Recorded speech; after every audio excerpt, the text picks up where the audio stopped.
Episode की शुरुआत में हम देखते हैं कि सभी कलीग्स जिंग को प्रेज कर रहे होते हैं और कॉन्ग्रेचुलेट करते हैं क्योंकि उसने किसी बड़े हॉस्पिटल को उनके बैंक से लोन लेने का कॉन्ट्रैक्ट साइन करवाया होता है, जो कि पहले किसी बड़े बैंक से लोन लेते थे। जिंग ये प्रेज सुनकर उससे कहती है कि वो ऐसे ही काम करती रहेगी और ज़्यादा से ज़्यादा क्लाइंट्स लेकर आएगी, जिसकी ये बात जाओ भी सुनता है और उसे आकर कॉन्ग्रेचुलेट करता है और सैड होकर बोलता है कि लगता है तुम्हारा इस साल का ईयर एंड बोनस हम सबका मिलाकर जितना होगा। एक मुझे देखो, मेरा तो पहले ही 30% बोनस चला गया है, अभी क्लाइंट के साथ भी प्रॉब्लम हो रही है। मैं तो फिलहाल सिर्फ गॉड से प्रे कर सकता हूँ कि वो मुझे ब्लेस करे, किसी को मेरी हेल्प करने के लिए भेजे। तभी वहाँ पर यूहैंग आता है और जाओ और जिंग से बोलता है कि आज उन्हें उसके साथ डिनर पर चलना है, जो सुनकर जाओ तो मना करने वाला था, लेकिन तभी यूहैंग उनके साथ में निंग को भी चलने के लिए बोलता है। ये बोलकर चला जाता है और बेचारा जाओ कुछ भी नहीं बोल पाता। थोड़ी देर बाद हम इन तीनों को एक रेस्टोरेंट में देखते हैं, जहाँ पहुंचकर जाओ तो यूहैंग की बुराई कर रहा होता है और कहता है कि उसने हमारे डिनर के लिए बुलाया है, लेकिन किसी अच्छे और वेस्टर्न रेस्टोरेंट में नहीं बल्कि एक छोटे से रेस्टोरेंट में बुलाया है। ये कैसा इंसान है आज मुझे पता चल गया। तभी यूहैंग किसी मिस्टर जियांग के साथ वहाँ पर आता है, जिसे देखकर जाओ बोलता है कि ये तो वो टेक पार्क वाले मिस्टर जियांग है ना, जो कि सोशलाइज और डिनर ये सब पे नहीं आते। तो जिंगो से बोलती है कि आज उनसे अच्छे से सीखना। अब सभी लोग खाना खाने के लिए बैठ जाते हैं, जहाँ पर मिस्टर जियांग हैंग को प्रेज कर रहे होते हैं कि तुमने बहुत ही अच्छा रेस्टोरेंट चूज़ किया है, जो कि इकोनॉमिकल भी है और डिशेस भी काफ़ी अच्छी है, जिससे पता चलता है कि तुम एकदम डाउन टू अर्थ पर्सन हो। ऐसे लोगों के साथ मुझे बात करना पसंद है। जिससे जाओ को समझ में आ जाता है कि यूहैंग ने ये रेस्टोरेंट क्यों चूज़ किया। ये सभी लोग अब मिस्टर जियांग के लिए टोस्ट रेस करते हैं, पर शाओनिंग नहीं करती क्योंकि वो उन लोगों को घर पर ड्राइव करने वाली थी। तभी यूहैंग यहाँ पर उनसे उनके नए प्रोजेक्ट के बारे में बात करने लग जाता है और उन्हें अपॉर्चुनिटी देने के लिए कहता है। यहाँ वो जाओ की भी बात करने लग जाता है कि वो बहुत ही अच्छे से प्रोजेक्ट हैंडल करता है, जिससे जाओ थोड़ा खुश होता है, लेकिन चिंग उसे कंसील करने का इशारा करती है। जो सब सुनकर जियांग बोलता है कि तुम तो काफ़ी अच्छे से मेरे बारे में स्टडी करके आए हो, मेरे पास और कई बड़ी बैंक्स आए हैं, तो भला मैं तुमसे क्यों लोन लूँ। यूएंग बताता है कि वो उन बड़े बैंक्स की तरह नहीं है, लेकिन रियल टाइम में हम आपको ज़्यादा सपोर्ट कर पाएंगे। और जो उनकी कंपनी में फ़िलहाल एक प्रॉब्लम चल रही थी, उसका सोल्यूशन भी उन्हें बताता है, जिसके अंदर जिंग और जाओ दोनों भी उन्हें ज्वाइन करते हैं। ये सब सुनने के बाद वो अब उनके साथ कोऑपरेट करने के लिए मान जाते हैं कि तुम्हें तो पता है कि प्रॉब्लम कैसे सॉल्व करनी है, तो हम कल इसके बारे में आगे बात करेंगे। जो सुनकर सभी लोग काफ़ी खुश हो जाते हैं और साथ में टोस्ट रेस करते हैं। अब पीते पीते ये लोग कुछ ज़्यादा ही ड्रंक हो जाते हैं, जहाँ जिंग जैसे ही आखिरी बार टोस्ट कर रही होती है। तभी जाओ उसके हाथ से ड्रिंक लेकर खुद पी लेता है, जिसे अचानक से ऐसे देखकर वो शौक रह जाती है और बाहर आ जाती है। जाओ को भी यहाँ पर वॉमिटिंग जैसा फील हो रहा था, इसीलिए वो भी बाहर चला जाता है। तभी शाओनिंग यूहैंग की तरफ देखती है, जो कि ऐसा बैठा हुआ था आंख बंद करके, जैसे कि वो सो रहा हो। मिस्टर जियांग को भी उस वक्त कॉल आ जाता है, तो वो साइड में बात करने के लिए चले जाते हैं। जिस भी शाओनिंग यूहैंग को उठाने की कोशिश करती है, पर यहाँ पर वो उसका हाथ पकड़कर कहता है कि वो ठीक है। अब जैसे मिस्टर जियांग की बात खत्म होती है, तो शाओनिंग यूहैंग से अपना हाथ छुड़ा लेती है। ये लोग अब जियांग को बाहर तक छोड़ने के लिए जाते हैं, जिसके जाने के बाद शाओनिंग यूहैंग से पूछती है कि तुमने अभी अंदर क्या किया, अपने हाथ की तरफ इशारा करते हुए। तो वो उसे मुस्कुराकर बोलता है कि मैं ड्रंक था ना। निंग बोलती है कि ऐसा मुझे तो नहीं लगता, क्योंकि तुमने मिस्टर जियांग के सारे सवालों का जवाब काफ़ी अच्छे से दिया। जो सुनकर वो स्माइल करता है। तब ये दोनों भी वहाँ पर आ जाते हैं, और क्योंकि यहाँ पर साओ तो कुछ ज़्यादा ही ड्रंक हो गया था, इसलिए पहले शाओनिंग इन दोनों को छोड़ने के लिए जाती है और बोलती है कि यूहैंग चाहते हैं कि सोबर होने के लिए वो थोड़ा सा पैदल चले, इसलिए पहले वो उन दोनों को छोड़ के आ जाएगी। कार में यहाँ पर जाओ बोल रहा होता है कि मुझे इस यूहैंग का ना कुछ समझ नहीं आता, पहले इसने मुझे ब्लेम दिलाकर बोनस ले लिया मुझसे, और अभी खुद ही सामने से मुझे क्लाइंट दे रहा है, आखिर करना क्या चाहता है। इस पर शेंग कहती है कि पहले तो मुझसे बार बार कंप्लेन कर रहे थे ना, तो अब वो तुम्हें इतना बड़ा क्लाइंट दे रहा है, फिर भी तुम ऐसे बोल रहे हो। और यूहैंग ने शायद तुम्हें अपना फ्रेंड बनाना चाहता होगा, इसीलिए ये सब कर रहे हैं, लेकिन जाओ नहीं मानता। थोड़ी देर बाद हम यूहैंग को रास्ते पर चलता हुआ देखते हैं। तभी शाओनिंग कार लेकर आ जाती है। वो उसे स्माइल करते हुए बैठने के लिए बोलती है। वो कार में बैठकर अब उससे बोलता है कि तुमने तो मुझे वॉक करके जाने के लिए बोला था ना। इस पर वो कहती है कि तुमने जाओ की मदद की और अब तुम काफ़ी अच्छे से काम कर रहे हो, तो मैं भला तुम्हें ऐसी हालत में अकेले कैसे घर जाने देती, इसीलिए तुम्हें लेने के लिए आ गई। अब क्योंकि वो उसे प्रेस कर रही थी, तो ये सुनकर वो खुश होता है। दोनों अब यहाँ से सी साइड पर जाकर आइसक्रीम खाते हैं, जहाँ पर शाओनिंग बोलती है कि इससे अच्छा क्या हो सकता है, इस जगह पर आइसक्रीम खाना। अब जैसे ही वो यूएन की तरफ देखती है, तो वो आइसक्रीम नहीं खा रहा होता। वो पूछती है कि तुम खा क्यों नहीं रहे, तो वो कहता है कि ठंडी में आइसक्रीम कौन खाता है। तो शाओनिंग कहती है कि सर्दी में ये आइसक्रीम खाना बहुत ही ज़्यादा अच्छा लगता है, वो मेल्ट भी नहीं होती, इसलिए आराम से खा सकते हैं। यहाँ पर वो अब उससे आइसक्रीम लेने की कोशिश करती है और दोनों काफ़ी क्लोज आ जाते हैं। तो युएंग उसके कप में से ही आइसक्रीम खा लेता है। शाओनिंग बोलती है कि आपने कप में से क्यों नहीं खा रहे हो, तो बोलता है कि तुम्हारी वाली ना ज़्यादा स्वीट है। अब उसके फेस पर भी आइसक्रीम लग गई थी, तो वो उसे अपने हाथों से साफ कर लेती है। जिस बीच वो उसे बड़े प्यार से देख रहा था, पर तभी वो उसे अचानक से गोद में उठा लेता है क्योंकि वहाँ पर पानी आने वाला था। जब शाओनिंग पूछती है तो बोलता है कि विंटर में पानी ठंडा होता है ना, इसलिए मैंने तुम्हें उठा लिया। पर वो यहाँ पर थोड़ी सी नर्वस हो रही थी, लेकिन घर जाकर शाओनिंग बहुत ही ज़्यादा खुश हो रही थी। अगले दिन अब जैसे ही शाओनिंग ऑफिस में आती है तो उसके कलीग उसे कहते हैं कि ये बुके तुम्हें किसने दिया है, बहुत ही एक्सपेंसिव है। शाओनिंग देखती है तो उसके टेबल पर एक बुके रखा हुआ था, जहाँ पर जाओ को तो लगता है कि उसे ये बुके शियू ने दिया होगा, इसलिए वो उसे अपना रिलेशनशिप थोड़ा सा लो प्रोफाइल रखने के लिए बोलता है। अब शाओनिंग को यहाँ पर समझ नहीं आता कि वो उसे कैसे समझाए कि उसके और शियू के बीच में कुछ नहीं है। फिर वो बुके में कार्ड ढूंढ रही होती है कि पता तो चले कि आखिर किसने भेजा है, लेकिन उसमें कोई भी कार्ड नहीं होता। तो वो सोचने लग जाती है कि शायद उसे युएंग ने भेजा होगा, इसलिए वो काफ़ी ज़्यादा खुश होती है। लंच के टाइम में अब लिंग और शाओनिंग एक स्टोर के अंदर मिलते हैं। जब शाओनिंग उसे वो रोज़ बुके के बारे में बताती है तो लिंग उसे बोलती है कि मैं तो तुमसे जेलस फील कर रही हूँ, और कहती है कि तुम्हें देखो तुम्हारी लाइफ कितनी अच्छी चल रही है। तभी शाओनिंग की नज़र यहाँ पर एक शो पीस आइसक्रीम पर जाती है, जिसे वो खुश होकर खरीद लेती है। इधर युएंग जैसे ही अपने ऑफिस में आता है तो अपने डेस्क पर वो आइसक्रीम वाला शो पीस देखता है, जिसमें एक थैंक यू नोट भी लिखा हुआ था। ये देखकर वो काफ़ी खुश होता है, और इधर शाओनिंग उस बुके को देखकर काफ़ी खुश हो रही थी। तभी जिंग वहाँ पर आकर उसे रेंजी हॉस्पिटल में किसी काम से लेकर आती है और उसे वहाँ पर जाकर डॉक्टर्स को क्रेडिट कार्ड सेल करने का टास्क देती है। वहीं ऑफिस में युएंग जाओ और कुछ कलीग्स को बातें करते हुए सुनता है, जहाँ पर वो लोग शाओनिंग को जो फ्लावर्स मिले थे उसके बारे में बात कर रहे होते हैं। इधर शाओनिंग डॉक्टर्स को जाकर क्रेडिट कार्ड के बारे में बता रही होती है, लेकिन कोई भी उनसे लेने में इंटरेस्टेड नहीं होता। तभी वहाँ पर लूसी जिन आता है और बोलता है कि मैं तो इंटरेस्टेड हूँ इस क्रेडिट कार्ड को लेने में। ये बोलकर वो उसके हाथ से पैम्पलेट ले लेता है और सभी को भी एनकरेज करता है क्रेडिट कार्ड लेने के लिए, जो सब कुछ जिंग भी नोटिस कर लेती है और शाओनिंग को अपने पास बात करने के लिए बुलाती है। वो उसे इसके बारे में पूछती है। शाओनिंग उसे बता देती है कि उसका एक्स बॉयफ्रेंड है। वो उसे कहती है कि अगर वो हेल्प कर रहा है तो ले लो ना, यहाँ पर हम काम करने के लिए आए हैं, और अगर तुम्हारा कनेक्शन काम आ रहा है तो उसे यूज़ करो। शाओनिंग फिर भी उसे मना करने की कोशिश करती है, लेकिन जिंग उसे बोलती है कि जब तक तुम 10 क्रेडिट कार्ड नहीं बेचती मुझसे मिलने के लिए मत आना। इसीलिए अब शाओनिंग वापस जाकर सभी लोगों से बोलती है कि लू मेरा कॉलेज क्लासमेट है, तो मैं आपको और ज़्यादा डिस्काउंट दूंगी, और उन्हें क्रेडिट कार्ड की बेनिफिट के बारे में बताने लग जाती है। तो बाकी सभी लोग भी क्रेडिट कार्ड लेने के लिए मान जाते हैं। जिस बीच लू से पूछता है कि तुम्हें बुके कैसा लगा। ये सुनकर शाओनिंग शॉक हो जाती है कि वो तुमने भेजा था। शाओनिंग अब जैसे ही काम के बाद घर आती है तो देखती है कि युएंग ने बाबी क्यूब बनाकर रखा हुआ था।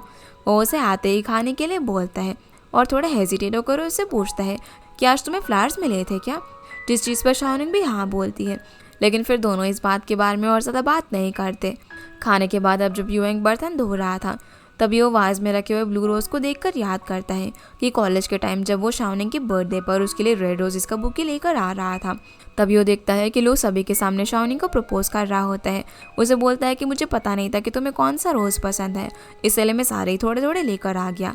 जिनमें से शाओनिंग ब्लू रोज़ वाला बुके उठा लेती है और उसका प्रपोजल भी एक्सेप्ट कर लेती है, जो देखकर युएंग सैड होता है और अपना बुके वहीं पर रखकर चला जाता है। प्रेजेंट में अब हम शाओनिंग को देखते हैं, जो कि सोच रही थी कि मुझे युएंग को इस बार में साफ साफ बता देना चाहिए था और मुझे लू से भी ये सब कुछ सॉर्ट आउट करना पड़ेगा। अगले दिन अब ऑफिस में जाकर सबसे पहले वो उस बुके को डस्टबिन में फेंक देती है। जो चीज़ जाओ देखकर उससे पूछता है कि आखिर तुमने उसे फेंका क्यों, पर तभी वहाँ पर युएंग आकर जाओ को कॉन्फ्रेंस हॉल में बुलाता है। जिन्हें देखते ही वो खुश होता है, इनसे कहता है कि आप यहाँ पर हो, मैं कब से आपसे बात करने के लिए अपॉइंटमेंट ले रहा था लेकिन नहीं मिली। युएंग अब यहाँ पर शेन से बात करता है कि उसे एक बिड में हिस्सा लेना चाहिए। शेन का मूड तो यहाँ पर पहले से ही ख़राब लग रहा था। ये बात सुनकर वो और ज़्यादा ख़राब हो जाता है।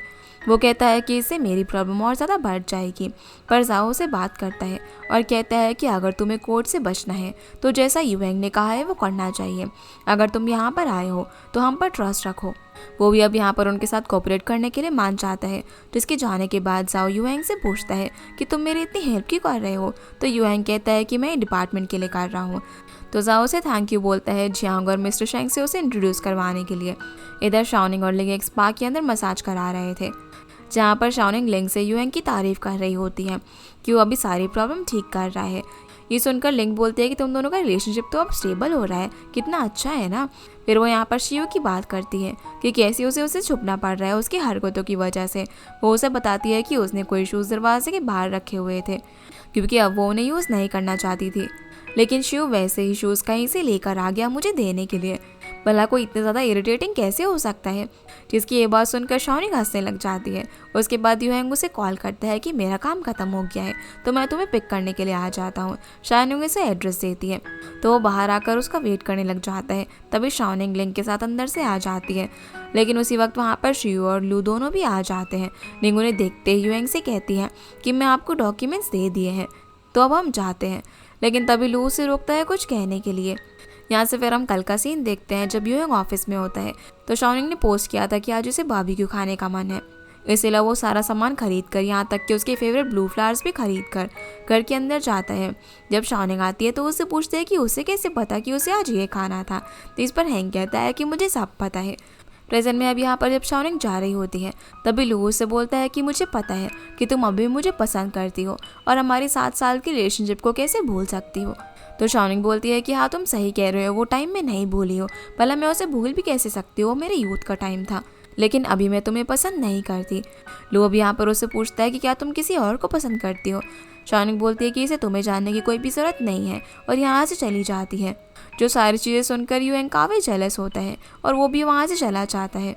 थोड़ी देर बाद अब जब यूएंग और शाओनिंग साथ में घर जा रहे होते हैं तभी शाओनिंग उसे बुके के बारे में बता देती है कि वो असल में लू ने दिया था, तो वो उसे फेंकने के लिए कहता है। शाओनिंग बोलती है कि मैंने ऑलरेडी फेंक दिया।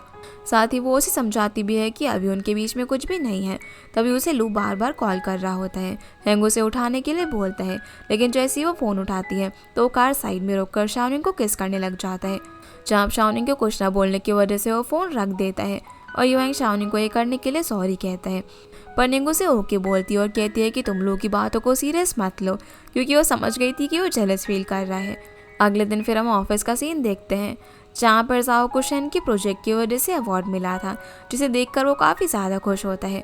वो शेन के पास जाकर उसे कहता है कि तुमने मुझे कॉन्ग्रेचुलेट नहीं किया, तो वो ये भी यहाँ पर उसे ना चाहते हुए भी कॉन्ग्रेचुलेट करती है। जाओ उसे टीज करने लग जाता है कि उसे कितना अच्छे से काम किया और ये अवार्ड लिया।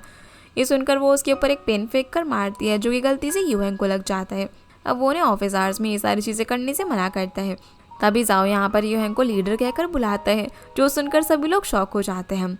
जाओ बोलता है कि मुझे तुम्हें रिपोर्ट देना है, इसीलिए वो उसे अपने ऑफिस में बुलाता है। शिंग बोलती है कि देखो इसने कितनी जल्दी साइड बदल ली, पहले मिस्टर जियांग भी इसे कंट्रोल नहीं कर पाए थे, लेकिन यूएंग ने कर लिया और सभी स्माइल करने लग जाते हैं। अब शाओनिंग और जिंग जब दोनों कॉफ़ी मशीन के पास होते हैं तभी उसे लू बार बार कॉल कर रहा था, लेकिन वो उसका फ़ोन नहीं उठाती।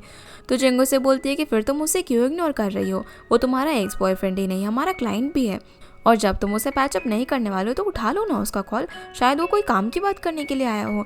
जैसे नहीं फ़ोन उठाती है तो वो उसे बताता है कि उनके हॉस्पिटल में वहाँ सिस्टम में प्रॉब्लम आ गई है और उनके कार्ड से कोई भी ट्रांजैक्शन नहीं हो रही, जिसकी वजह से काफ़ी सारे कस्टमर्स वहाँ पर झगड़ा कर रहे हैं। जिंग को भी इस बारे में डीन से कॉल पर पता चल जाता है, इसलिए दोनों फटाफट से हॉस्पिटल जाने के लिए निकल जाते हैं। साथ ही ये लोग कुछ गिफ्ट्स भी लेकर आए हुए थे। जिंग तो यहाँ पर डीन के पास चली जाती है उनसे बात करने के लिए, और शाओनिंग जो लोग काफ़ी परेशान हो रहे थे और चिल्ला रहे थे उनके पास जाती है। वो उनसे कहती है कि उनकी टेक्निकल टीम अभी सिर्फ 15 मिनट में ये सब कुछ ठीक कर देगी, लेकिन वो लोग नहीं सुन रहे होते, तो वो उन्हें गिफ्ट देकर उनकी प्रिस्क्रिप्शन ले लेती है और डॉक्टर के पास जाकर खुद उनके लिए मेडिसिन लेती है। उनसे कहती है कि सिस्टम ठीक होते ही वो पेमेंट हो जाएगी। तभी वहाँ पर लू भी उसकी हेल्प करने के लिए आ जाता है, जहाँ लास्ट में प्रॉब्लम सॉल्व हो जाती है, जो चीज़ शाओनिंग अब जिंग को जाकर भी बता देती है। लेकिन तभी वहाँ पर लू आ जाता है, जहाँ वो शाओनिंग से बोलता है कि मुझे तुमसे कुछ बात करनी है, तो क्या तुम मेरे साथ कॉफ़ी पर चलोगी। अब क्योंकि वैसे भी ऑफिस की छुट्टी का टाइम हो गया था, तो जिंग तो वहाँ से चली जाती है और शाओनिंग भी उसके साथ जाने के लिए मान जाती है। उसी वक्त उसे यूएंग का मैसेज आता है कि आज हम लोग साथ में डिनर करते हैं, तो निंग उसे बताती है कि पहले मैं लू से बात करती हूँ, उसके बाद जाएंगे। दोनों अब यहाँ से एक कैफ़े में जाते हैं, जहाँ पर लू शाओनिंग की फेवरेट चीज़ें ऑर्डर करता है। शाओनिंग बोलते हैं कि तुम्हें अभी भी याद है, तो लू कहता है कि पहले बीच में ये सब मैं भूल गया था, लेकिन अभी मुझे याद आ गया है। तो शाओनिंग बोलती है कि उस वक्त तुम्हारा करियर तुम्हारे लिए बहुत ही इंपॉर्टेंट था, इसीलिए तुमने लव को साइड में रख दिया था, लेकिन अब तुम्हारा करियर सेट हो गया तो तुम्हें प्यार की याद आ रही है। लू उसे समझाता है कि उस टाइम अब्रॉड जाने के लिए मैंने बहुत ही मेहनत की थी और स्टडीज़ करने के बाद मुझे वहाँ पर जो अपॉर्चुनिटी मिली थी मैं उसे नहीं छोड़ सकता था। तो शाओनिंग बोलती है कि मैं समझ सकती हूँ, लेकिन कोई भी किसी के लिए हमेशा वेट नहीं कर सकता। पर लू यहाँ पर उसे एक और बार चांस मांगता है, लेकिन शाओनिंग मना कर देती है कि हमारे बीच में अब कुछ भी नहीं हो सकता, हमें अपनी लाइफ जीनी चाहिए और मैं किसी और को पसंद करती हूँ। तो लू कहता है कि यूएंग को पसंद करती हो, जिस पर वो हाँ बोलती है। वो बोलती है कि उनके डिपार्टमेंट में ऑफिस रोमांस को सपोर्ट नहीं किया जाता, इसीलिए हमने रिलेशनशिप को सीक्रेट रखा हुआ है, और उसे कुछ काम है ये बोलकर वहाँ से चली जाती है, जिस वजह से लू काफ़ी सैड होता है, लेकिन फिर वो भी उसे गुड बाय कहता है। शाओनिंग अब जैसे ही हॉस्पिटल से बाहर आते हैं तो यूएंग को देखती है। वो बताता है कि मैं मॉम से मिलने के लिए आया हूँ, और उसे पूछता है कि क्या तुम्हारी बात हो गई, इस पर वो हाँ बोलती है। वो बताती है कि उनके बीच अभी जो भी था वो सिर्फ पास्ट में था, और अब दोनों उसकी मॉम से मिलने के लिए जाते हैं। जिसके बाद हम इन दोनों को किसी रेस्टोरेंट में डम्पलिंग्स खाते हुए देखते हैं, जहाँ पर नेंगो से बोलती है कि तुम्हें ये पसंद है ना तो और खाओ। पर वो पूछता है कि तुम्हें कैसे पता। तो वो कहती है कि स्कूल में लड़कियाँ याद करती थी कि तुम्हें क्या क्या पसंद है, तब मैंने सुना था। यूएंग कहता है कि तुम मुझसे मिलने के लिए मेरे क्लास के डोर पर आई थी ना एक बार। पहले तो शाओनिंग मना करती है, लेकिन फिर उसे बताती है कि वो मैं अपनी डेस्क मेट कर तुम्हें लव लेटर देना चाहती थी। फिर उसे देखकर पूछते हैं कि तुम इतने सैड क्यों लग रहे हो। तो बोलता है कि जब से हम मिले हैं हमारे रिलेशनशिप में कोई भी प्रोग्रेस नहीं हुई है। पर शाओनिंग यहाँ पर उसके साथ बिताए हुए सारे मोमेंट्स को याद करके बोलती है कि मुझे तो लगता है कि हमारा रिलेशनशिप अब काफ़ी अच्छा चल रहा है। दोनों अब यहाँ से वॉक करते हुए घर की तरफ जा रहे थे। अब जब वो अपने स्कूल के गेट के सामने होते हैं, जहाँ पर निंगो से कहती है कि यहाँ पर लड़कियाँ तुम्हें देखने के लिए घंटों खड़ी रहती थी। यूएंग कहता है कि तुम भी वहाँ पर होती थी क्या, पर वो मना कर देती है और बोलती है कि अगर अभी उन्हें पता चला कि तुम मेरे साथ हो तो उन्हें कैसा लगेगा। तो यूएंग उसे बोलता है कि अभी तो मैं सिर्फ तुम्हारा ही हूँ, जो सुनकर वो स्माइल करती है। दोनों भी सिक्योरिटी गार्ड से छुपकर स्कूल की रूफटॉप पर जाते हैं, जहाँ यूएंग बताता है कि वो यहाँ पर सनसेट देखने के लिए आता था। तभी निंगो से कहती है कि अभी मुझे याद आया कि जब मैंने तुम्हें पहले यहाँ पर देखा था तो लगा था कि तुम सुसाइड कर रहे हो। उस वक्त मैंने तुम्हें हक करके खुद से प्यार करने के लिए कहा था। और कहती है कि उसे कितना ज़्यादा टाइम हो गया है। अभी ये बोलते बोलते एकदम से शांत हो जाती है, जहाँ पर यूएंग उसे कुछ बोलने ही वाला था, लेकिन वो उसे रोक देती है। वो कहती है कि तुम्हें मुझे कंफर्ट करने की ज़रूरत नहीं है, और कहती है कि लो के लिए अब मेरे मन में कोई भी फीलिंग नहीं है, चाहे हमने कितना भी टाइम डेट क्यों ना किया हो, क्योंकि वो यहाँ से जाने के बाद सब कुछ भूल गया था। दोनों अब यहाँ पर आराम से व्यू एंजॉय करते हैं। यूएंग अब घर आकर सोच रहा होता है कि अगर उसने शाओनिंग को ये बताया कि वो उसे 10 साल से पसंद करता है तो कहीं उसे प्रेशर फील ना हो, इसीलिए वो उसे नहीं बताता और सोचता है कि अब हम नई मेमोरीज बनाते हैं। अगले दिन अब शाओनिंग जब छत से कपड़े उतार रही होती है, तभी वो सोचती है कि लू कहीं फ्यूरियस होकर उनके रिलेशनशिप के बारे में किसी को बता तो नहीं देगा। तभी वहाँ पर यूएंग आता है उनकी रिलेशनशिप की बात करने के लिए। कहता है कि हम घर पर एक दूसरे को फॉर्मल तरीके से नहीं बुलाएंगे। फिर वो उसे अपने बैंक की इन्फॉर्मेशन देता है और पासवर्ड बताता है, जो सुनकर वो शॉक हो जाती है। पूछते है कि तुम चाहते हो कि मैं तुम्हारे पैसे संभालो। तो यूएंग हाँ बोलता है, जिसके बाद ये दोनों कैंपिंग करने के लिए जाते हैं, जो कि दोनों की फर्स्ट कैंपिंग होती है। यूएंग तो यहाँ पर अकेले टेंट वगैरह बना लेता है बिना किसी की हेल्प के, और दोनों यहाँ पर काफ़ी अच्छे से रिलैक्स करते हैं। शाओनिंग उसे प्रेज करती है कि तुम तो कितनी ज़्यादा कैपेबल हो, तुम मुझसे सिर्फ 1 साल बड़े हो, फिर भी तुम्हें कितना कुछ करना आता है, बिना मैनुअल के ही तुमने टेंट वगैरह लगा लिया। तो यूएंग उसे अपने पास टाइम के बारे में बताता है कि कैसे उसने अपनी लाइफ में पहले ही इंडिपेंडेंट रहना स्टार्ट कर दिया था, क्योंकि उसके फादर की तो बहुत ही पहले डेथ हो गई थी और उसकी मॉम भी यंग एज से ही बीमार रहने लग गई थी, जिसकी वजह से घर का सारा काम वगैरह वही देखता था। उसने काफ़ी सारी जगह इंटर्नशिप वगैरह की है, जो सुनकर शाओनिंग बोलती है कि सभी लोग तुम्हारी अच्छी लाइफ को देखते हैं कि तुम अभी कितने सक्सेसफुल हो गए हो, लेकिन हार्डवर्क को कोई भी नहीं जानता। और पूछती है कि क्या तुमने पहले कभी किसी को डेट किया है, लेकिन वो मना कर देता है। तो बोलते हैं कि इसका मतलब तुम किसी को पसंद तो ज़रूर करते होंगे ना। तो इस पर वो हाँ कहता है। तो शाओनिंग उसके बारे में पूछती है और बोलती है कि क्या तुमने अपनी फीलिंग्स कभी कन्फेस नहीं की। तो बोलता है कि मैं करना चाहता था, लेकिन वो ना किसी और को डेट कर रही थी, जिस वजह से नहीं कर पाया। जो सुनकर शाओनिंग कहती है कि वो लड़की कितनी ब्यूटीफुल है कि उसने तुम्हें मिस कर दिया, जिसकी इस बात पर यूएंग स्माइल करने लग जाता है, क्योंकि असल में वो उसी की बात कर रहा था। रात में अब ये लोग बारबेक्यू लगाकर खाना ग्रिल करते हैं और साथ में ड्रिंक भी करते हैं, जहाँ पर यूएंग काफ़ी ड्रंक हो गया था, इसीलिए शाओनिंग अब उसे खींचकर टेंट में लेकर आना पड़ता है। वो कंप्लेन करती है कि उस वक्त जब मिस्टर जियांग के साथ ड्रिंक कर रहे थे तब इतनी ज़्यादा पीने के बाद भी तुम ड्रंक नहीं हुए थे, अभी थोड़े से बियर पीने के बाद ही तुम ड्रंक हो गए। तभी वो नोटिस करती है कि वहाँ पर तो सिर्फ एक ही स्लीपिंग बैग है। वो दूसरा बैग बाहर ढूंढने के लिए जाती है, लेकिन उसे नहीं मिलता, इसीलिए वो उसकी साइड में आकर लेट जाती है। तभी यूएंग उठता है तो वो उसके ऊपर स्लीपिंग बैग डालकर उसे किस करता है और दोनों स्माइल करके सो जाते हैं। अगली सुबह जब शाओनिंग उठती है तो यूहेंग को अपने सामने देखती है और इमेजिन करती है कि वो उसे पैशनेटली किस कर रहा है। तभी यूहेंग भी उठ जाता है और पूछता है कि मुझे देखकर तुम क्या सोच रही हो, लेकिन वो कुछ भी नहीं बोलती। इस पर वो उसे यहाँ पर टीज करते हुए कहता है कि मुझे अच्छे से याद है कि तुम कल रात में बोल रही थी कि मैं कितना ज़्यादा हैंडसम हूँ। जो सुनकर वो काफ़ी एम्बैरेस्ड होती है और बोलती है कि नहीं मैंने ऐसा नहीं कहा था, और उठकर वहाँ से बाहर आ जाती है, जिसे ऐसे देखकर हैंक स्माइल करता है। यहाँ से अब हम देखते हैं कि यूहेंग जब कैंपिंग के लिए प्रिपरेशन कर रहा था तो वीडियोस वगैरह देख रहा था कि टेंट कैसे लगाना है। उसे यहाँ पर 2 स्लीपिंग बैग्स रखने थे, लेकिन वो जानबूझकर एक वहीं पर छोड़कर आ जाता है। यहाँ से फिर हम सीधा ऑफिस का सीन देखते हैं, जहाँ पर यूहेंग और शाओनिंग जब दोनों एक दूसरे को फाइल देने के लिए आते हैं तो चुपके से एक दूसरे को कुछ खाने के लिए देते हैं, जिससे कि वो दोनों काफ़ी खुश भी होते हैं। और ऐसे चुप चुप के एक दूसरे के केयर करने की वजह से दोनों काफ़ी खुश भी थे। अगले दिन अब शाओनिंग परमानेंट एम्प्लॉय बनने के लिए एक टेस्ट के लिए रजिस्टर कर देती है, जिसे देखकर जाओ बोलता है कि अगर तुम्हें इसमें कोई हेल्प की ज़रूरत हो तो मुझे बताना, और उसे गुड लक भी विश करता है। अब जब शाओनिंग हॉट वाटर ले रही थी तभी जेंग सभी को बताती है कि आज यूहेंग का बर्थडे है तो उसके लिए केक लेकर आएंगे और सेलिब्रेट करेंगे। ये सुनते ही शाओनिंग सोचती है कि यूहेंग ने उसे क्यों नहीं बताया कि उसका बर्थडे है, और गलती से गर्म पानी में उसका हाथ चला जाता है। जो चीज़ यूहेंग भी देख लेते और उसे कुछ डॉक्यूमेंट्स देने के बहाने अपने कैबिन में बुलाता है, जहाँ पर वो उसे दवाई लगा रहा था। शाओनिंग बोलती है कि तुमने बताया क्यों नहीं है कि आज तुम्हारा बर्थडे है, मैं तुम्हारी वाइफ बनने वाली हूँ। तो यूहेंग कहता है कि हाँ वैसे मुझे केक खाना है अपने बर्थडे का।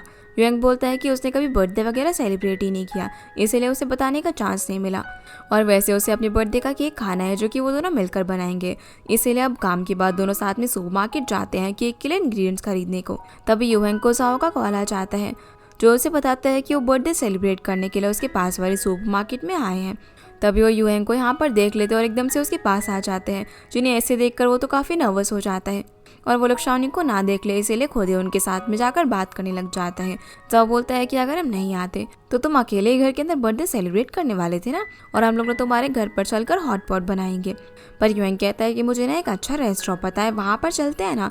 पर जाओ मना करता है, कहता है कि वो उसके घर पर ही खाएंगे। तभी शाओनिंग सामान लेकर वापस आ रही होती है, वो जैसे ही यूएंग को आवाज़ लगाने वाली थी पर उन लोगों को देखकर छुप जाती है।